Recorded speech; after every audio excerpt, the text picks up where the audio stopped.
Kayo ang magiging mga Vice President sa hinaharap at ang biyahe ninyo ay nagsisimula ngayon. Your journeys are shaped by hard work, strengthened by the love of your family, and the commitment of the Cebu Technological Institute, the Agbayan Campus, San Benito Extension. This commencement ceremony is a milestone that reflects not only academic success, but the collective efforts of every person in attendance in this ceremony. To our dear parents and guardians, dili kayon ang kinabuhi, kuning punuhin, mahoy, wala sa tulog, at kagisod. Kung kinahangad sa na masaktan ini sa atong mga anak, inaagi sa pagpanunod kanila sa importansya, sa edukasyon, sa ilang kinabuhi. Edukasyon ang pag-ayon sa kanila sa kagawasan, sa kalisod.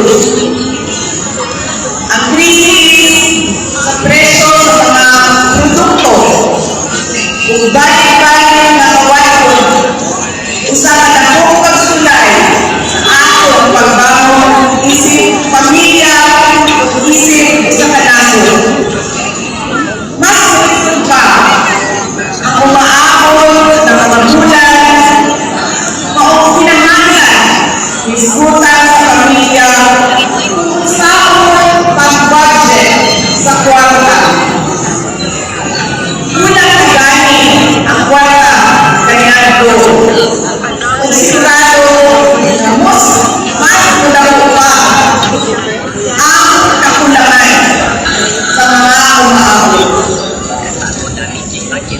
Ang iyong kaninyo na ayaw ikaw ninyo baliwala ang edukasyon sa inyong mga anak. Isang pa sa isod, pag-ihong pilihan ang panghatag ng halaga sa edukasyon sa atong kabataan. Ilauman kung bilang mo ang inyong sakripisyo, kung kahilan dawa inyong hangin, labaw ang panako na inyo lang ang bisita ninyo. Sa among mga graduates, ayaw ninyo kalimutin upang pasalamat sa inyong militanan, sa inyong mga guardians, kung sa kukis naman ang nagtabang kaninyo na kamo makalingkod din na yan ang silya karong utaga. To our school personnel, our teaching and non-teaching staff of the Cebu Technological Institute, thank you for choosing to serve our country rather than moving abroad for better economic opportunities. Despite limited resources, rising costs, big pressures, you continue to hold young minds with patience and integrity. You are not only educators, you are nation builders. Salamat mga pinalanggan na akong magtutulog sa inyong walay bukas na edukasyon, pasensya, o sakripisyo sa pagkulma, sa pagkamuna, o kaumaon sa inyong mga estudyante. Ang inyong kabuhi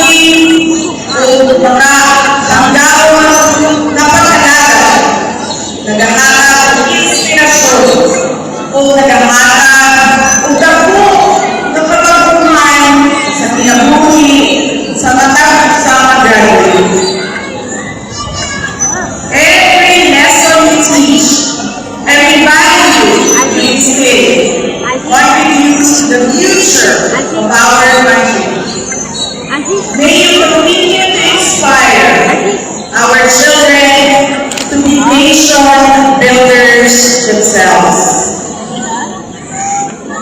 To our graduates, as you prepare to join the workforce, Good, hindi na sa dia. Ang usa dito sa ubos, wa man na to.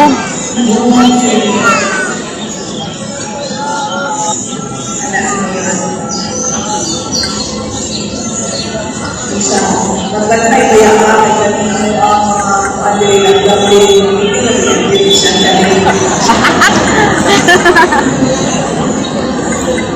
Isot na ni Ros, kahinga lang din na ni Ros.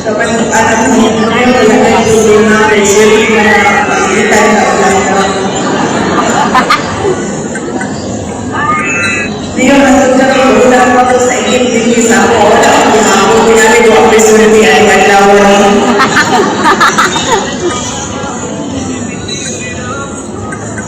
As you prepare to join the